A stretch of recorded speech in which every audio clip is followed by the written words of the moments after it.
Ada satu pertanyaan dari seseorang. Saya mengakui bertuhan. Saya mengakui adanya Tuhan, Sang Maha Pencipta alam dunia ini. Saya mengakui adanya Sang Maha Besar.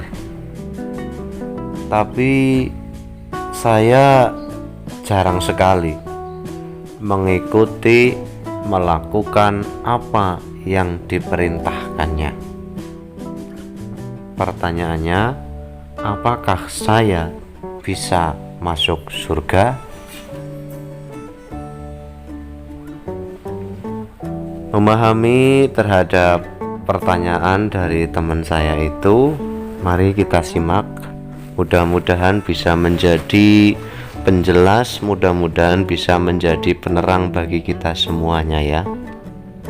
Oke, berarti orang tersebut tadi sudah menyampaikan mengakui adanya Sang Maha Besar, mengakui adanya Tuhan Pencipta alam ini. Berarti dalam dirinya itu sudah ada keimanan, keyakinan. Sementara dia sudah melakukan keimanan, sudah yakin dalam dirinya, dalam batiniahnya, tetapi dia seringkali tidak melakukan apa yang diperintahkannya. Ini adalah suatu kontroversial. Jika seseorang yakin akan adanya sesuatu, maka dia harus melakukan apa yang menjadi keimanannya, apa yang menjadi keyakinannya. Jika seseorang yang sudah menyatakan diri bahwa dia itu iman kepada Tuhan, berarti wujud dari keimanannya itu adalah dia melaksanakan apa yang menjadi perintahnya. Di sini saya akan gambarkan begini. Jika kamu meyakini bahwa dia adalah atasan kita, maka apa yang diperintahkan oleh atasan kita ya harus dilakukan. Kalau tidak dilakukan gimana? Ketika tidak dilakukan, kita akan mendapat sanksi. Satu. Yang kedua, ketika kita tidak melakukan dari perintah atasan, berarti sama artinya kita tidak mengakui bahwa itu adalah atasan kita.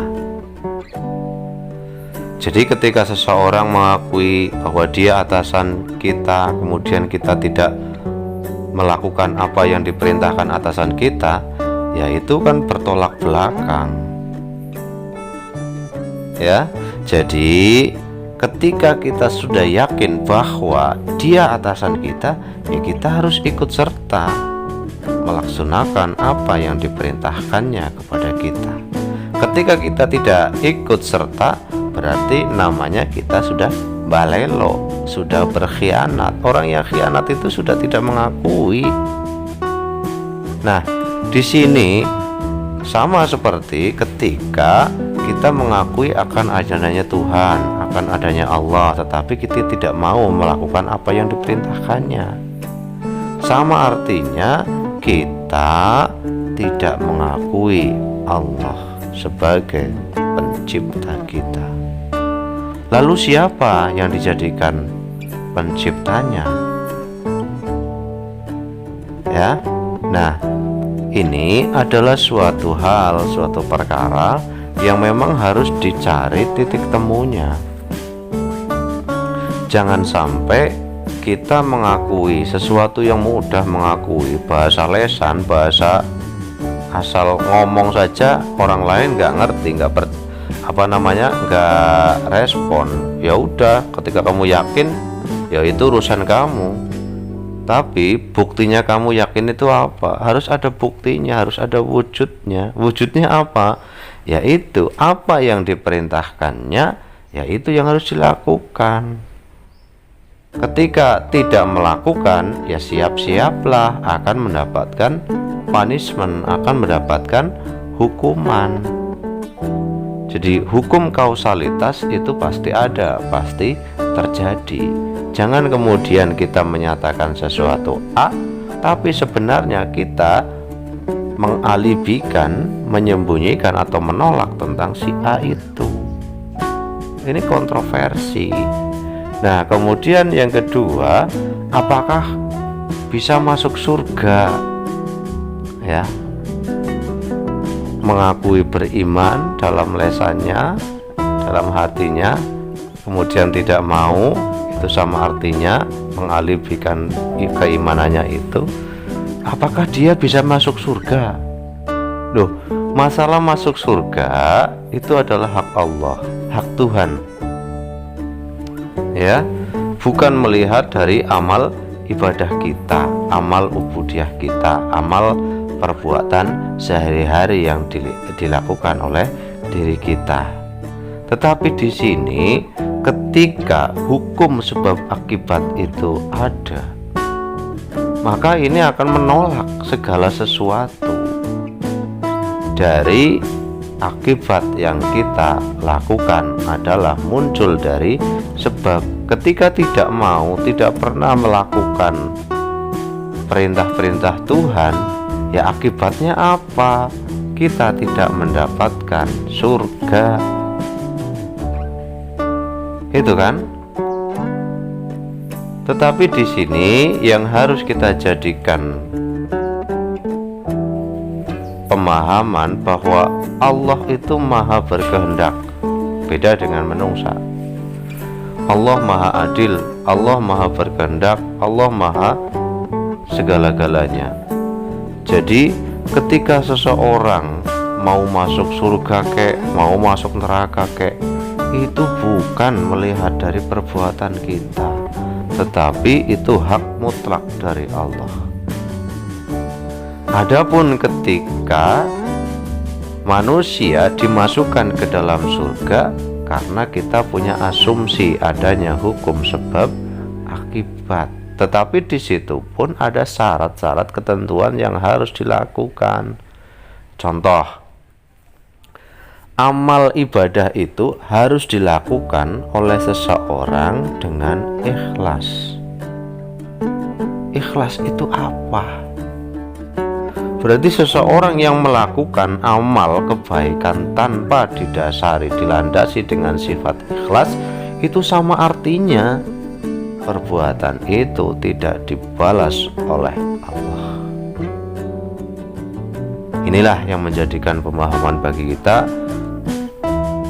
bahwa apa yang kita lakukan belum tentu akan dibalas oleh Allah dengan kemuliaan-kemuliaan yang Allah berikan kepada kita, karena segala amal itu dilakukan jika dengan ikhlas hanya mengharapkan ridho dari Allah, maka itulah yang akan dibalas dengan kebaikan-kebaikan pula. Jadi tanpa ada inisiatif, tanpa ada khayalan bahwa kita melakukan sesuatu, mari kita kembalikan kepada Tuhan. Karena kita yakin, kalau kita iman dalam melakukan sebuah tindakan, dalam melakukan sebuah perbuatan, setelah kita yakin adanya perintah itu, maka laksanakan perintah itu dengan penuh keikhlasan dan mengharap semata-mata karena ridho dari Allah.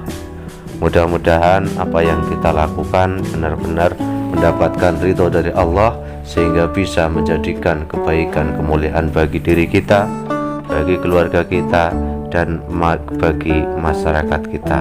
Yang jelas bahwa manusia hanya berusaha, hanya berdoa, hanya meminta. Bagaimana segala sesuatu yang kita lakukan itu bisa menjadi yang terbaik bagi kita. karena kita nggak tahu, wallahu alam, hanya Allah lah yang mengetahui tentang segala sesuatu. Jadi jangan sampai kita mengandai-andai jika itu adalah hak prerogatif dari Tuhan. Ya, kita manusia biasa hanya menjalankan prerogatif Tuhan, biarkan Tuhan yang menilai tentang perbuatan kita. Tapi mari kita lakukan amalan-amalan yang kita lakukan harus disesuaikan dengan apa yang sudah diperintahkan oleh Allah kepada kita.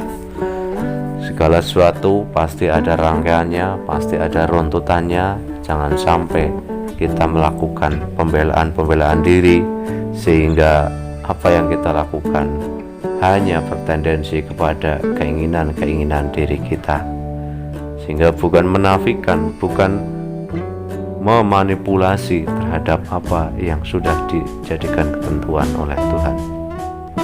Mari jadikan teladan bagi orang lain, bagi keluarga, bagi masyarakat, agar kita mempunyai ciri khas karakter sebagai para pengabdi yang selalu diberi kemuliaan. Wallahu alam. Assalamualaikum warahmatullahi wabarakatuh.